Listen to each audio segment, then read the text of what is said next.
మకర సంక్రాంతి రైతుల పండుగ. సంక్రాంతి నాటికి రైతులు పండించే ధాన్యం ఇంటికి చేరుతుంది. అందుకు కృతజ్ఞతగా రైతులు సంక్రాంతి, కనుమ పండుగలు జరుపుకుంటారు. పంటలు పండటానికి కారణమై తమకు జీవనాధారమైన పశువులను కనుమ పండుగ పేరుతో గొబ్బెమ్మలను ధాన్యలక్ష్మి రూపంగా పూజిస్తారు. భోగి మంటలు, రంగవల్లులు, గంగిరెద్దుల నాట్యాలు, హరిదాసు కీర్తనలు, పల్లె మొత్తం ప్రతిధ్వనించే గుడి గంటలు, పొలాల్లో సందడి చేసే కోడి పందేలు, ఇలా ఒకటేమిటి పల్లెలు సరికొత్త అందాన్ని సంతరించుకుంటాయి.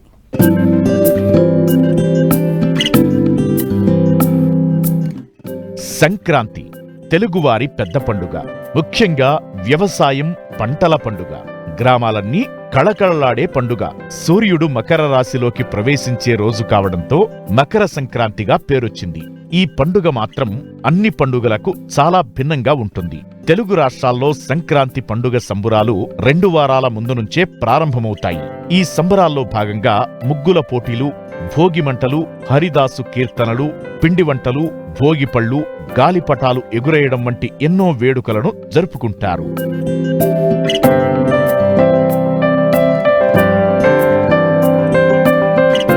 మిగతా పండుగలతో పోల్చి చూస్తే సంక్రాంతి కాంతులు భిన్నమైనవి. కొత్త పంటలతోనూ వంటలతోనూ పరిమళించే పండుగ ఇది. పంట చేతికి రావడమే పండుగ కాబట్టి ఈ పంటల పండుగను దేశంలోని అనేక చోట్ల వేర్వేరు పేర్లతో ప్రాంతాల వారీగా విభిన్నమైన తీరుల్లో వైవిధ్యభరితంగా జరుపుకుంటారు. ఇప్పుడు కాలం మారిపోయింది. ఋతువులు గతి తప్పిపోతున్నాయి. పండుగకు పర్యావరణానికి ఉన్న బంధం తెగిపోతోంది. అయినా ఇంకా ముగ్గులు, ముచ్చట్లు, పరమాన్నాలు మిగిలి ఉన్నందుకు సంతోషించవలసిందే.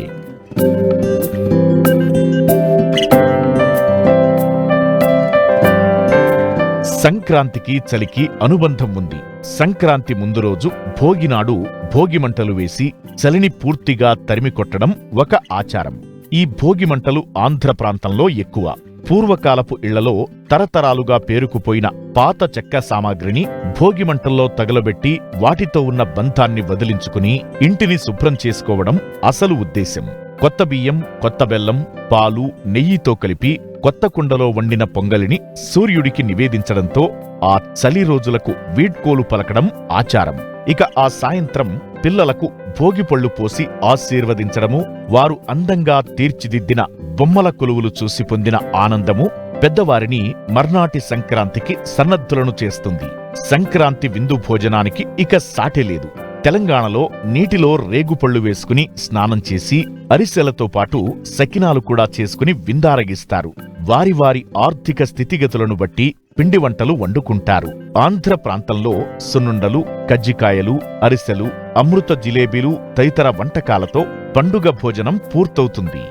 సంక్రాంతి మరునాడు కనుమ. మాంసాహారంతో సంబరంగా జరుపుకునే పండుగ. దుక్కి దున్నడం నుంచి గాదెల్లోకి ధాన్యాన్ని చేర్చే వరకు రైతుకు తోడుగా అండగా ఉన్న పశువులకు ఆట విడుపు ఈ రోజు. ఏడాదంతా తన కోసం శ్రమించిన మూగజీవాలకు రైతులు తమ రుణం తీర్చుకునే రోజు. వాటిని నిండుగా అలంకరించి కడుపు నిండా మేతపెట్టి పూర్తి విశ్రాంతి ఇస్తాడు రైతన్న.